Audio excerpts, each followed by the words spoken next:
This video was brought to you by Squarespace. Do you need a website? Let me ask it a different way.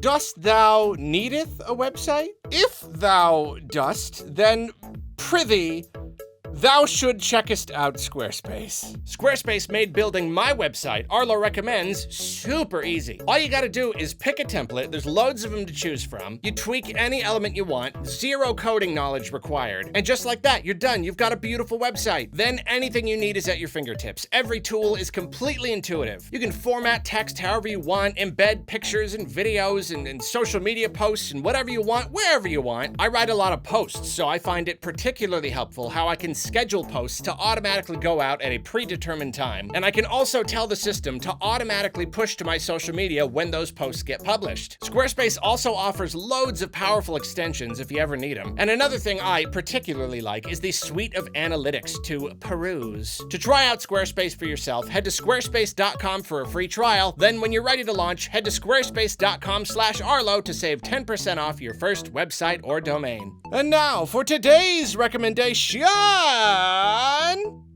Magenta Mountain by King Gizzard and the Lizard Wizard. King Gizzard is a band I've been slowly getting into recently. They put out a lot of music and their sound is always evolving. But one song in particular I cannot get enough of is Magenta Mountain. The whole album that it's from is fantastic, but my golly gosh, that song, that is an earworm if I've ever heard one. Verily, many thankists to Squarespace. Now, hark on if with the, I didn't read a lot of Shakespeare, I'm sorry. Quite flat.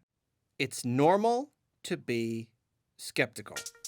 It's good to be skeptical. I myself am a pretty darn skeptical person. You know, being skeptical, it protects you from raising your expectations too high, from falling for misinformation. But there is also value in believing, in taking that leap of faith, in getting caught up in the hype. I know that when it comes to new hardware, many of you take the "I'll believe it when I see it" approach. And I get that. I completely understand it. We have been teased by rumors of a mid-generation Switch upgrade for the majority of the system's life, thanks in large part to the irresponsible rumor mongering of certain Nintendo-related channels which will remain nameless. This whole idea has permeated so much of the Switch's very existence. I maintain that the fabled Switch Pro did exist at one point, but pandemic shortages nixed that plan and Nintendo decided to jump into next gen a little bit earlier instead. So we basically had a whole rumor cycle for something that didn't end up happening, and that has naturally left a lot of people pretty burned out when it comes to hardware rumors. But I'm here to tell you today that things are different this time. We are at the end of the Switch's life. We just are. The next system is coming relatively soon. We don't know exactly when, we do not, but it cannot be too long. Next year is almost guaranteed. I know lots of you don't even want to entertain the idea until you have actual proof sitting in front of you, until Nintendo themselves have revealed the darn thing. I get that. I really do. People like me, we like thinking about it and talking about it endlessly and getting all excited. Other people find that tiresome, and I get that. Totally fine. We're just different people. I just want to communicate to you that it is now safe to believe. It is now safe. You do not have to be a rumor-mongering, hype-swilling gamer TM like me in order to believe that next gen is coming. This is not completely baseless anymore, you know? And like, forget the rumors. Like just for a moment, throw out every single rumor that we have heard. I am saying that there is a mountain of evidence right in front of us. Black holes. For the longest time, black holes were just a theory. Like, you look at a star and you think, what is that? What's that big weird hot thing? And like, you slowly study and you eventually figure it out. But black holes have not been a thing historically that you can just look at and wonder what it is. They were a concept used to explain a bunch of other astronomical phenomena, you know, like they affect everything around them. We didn't need to look at one to know that they were there. And if the next Nintendo system is the black hole, we don't have any direct evidence, we don't have a visual, we don't have confirmation that it's sitting right there in front of us, Nevertheless, the evidence of its existence exists all around it. It affects the cosmos, and all of this evidence explains why, even though we can't see it, it's definitely there. I already did a whole video about why I'm so convinced it's coming next year, and there's a number of reasons, but like the biggest point was, just look at the release schedule. Now that we've had Pikmin 4 and Tears of the Kingdom, the release schedule is almost devoid of big AAA first-party Nintendo projects. Instead, the schedule is almost completely filled with remakes, remasters, ports, smaller projects, the kinds of things that can be done by smaller teams, either smaller teams within Nintendo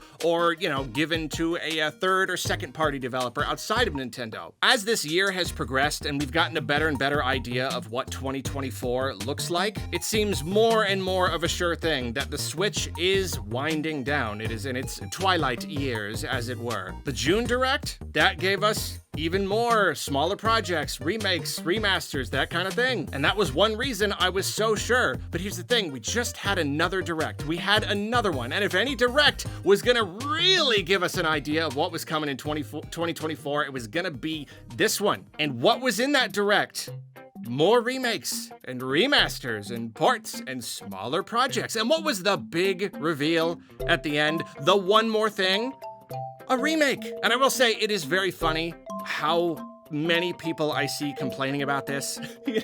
So many people just like, Nintendo, they don't even make games anymore. It's all just remakes and remasters, as though this is some cynical thing that Nintendo is doing, just churning out this stuff. I think that's really funny because it is so clear to me why they are doing this. This is not Nintendo losing their edge or getting lazy. No, you're not seeing what they're doing. This is completely strategic. These projects are small because Nintendo has got all hands on deck making big AAA first-party games for the next system. This is not conspiracy theory. This is a real thing. This is what happens. This is how it goes. The last few years of the generation are a little bit slower because they're gearing up for the generation after that. I mean, why else would this be happening? Why would on year 6, year 7 of a system's life would we start seeing all of these smaller projects?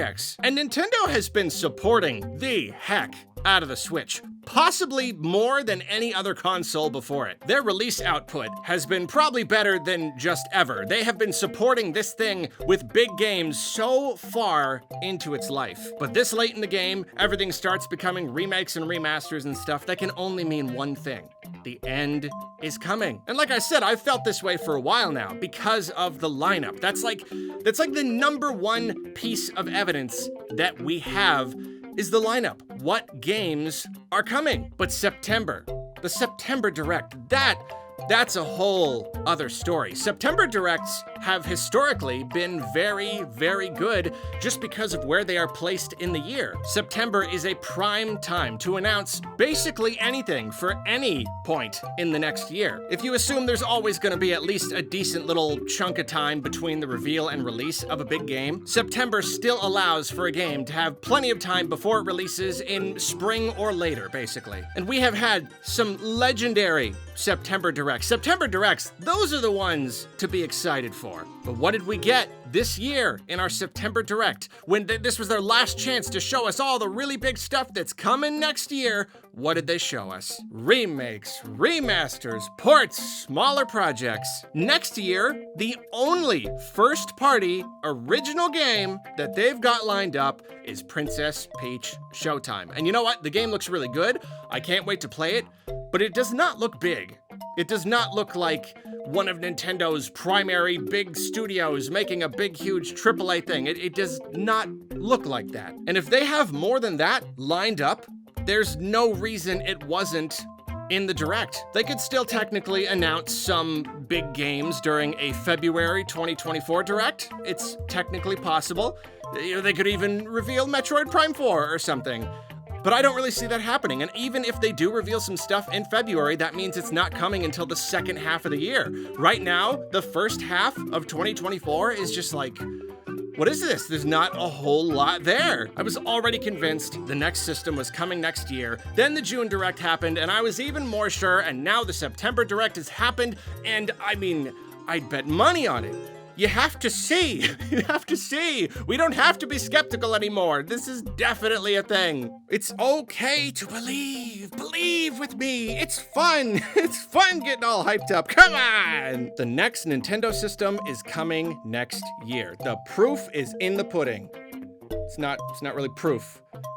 We don't really have proof. We have evidence, but we have so much evidence. The evidence is in the enchilada. And if you still don't believe we are reaching the end of the Switch's life after all this, after all of this enchilada, then you better give us some pretty darn good reasoning down in the comments. Now, if you'll excuse me, I've got some good-natured hype to partake in.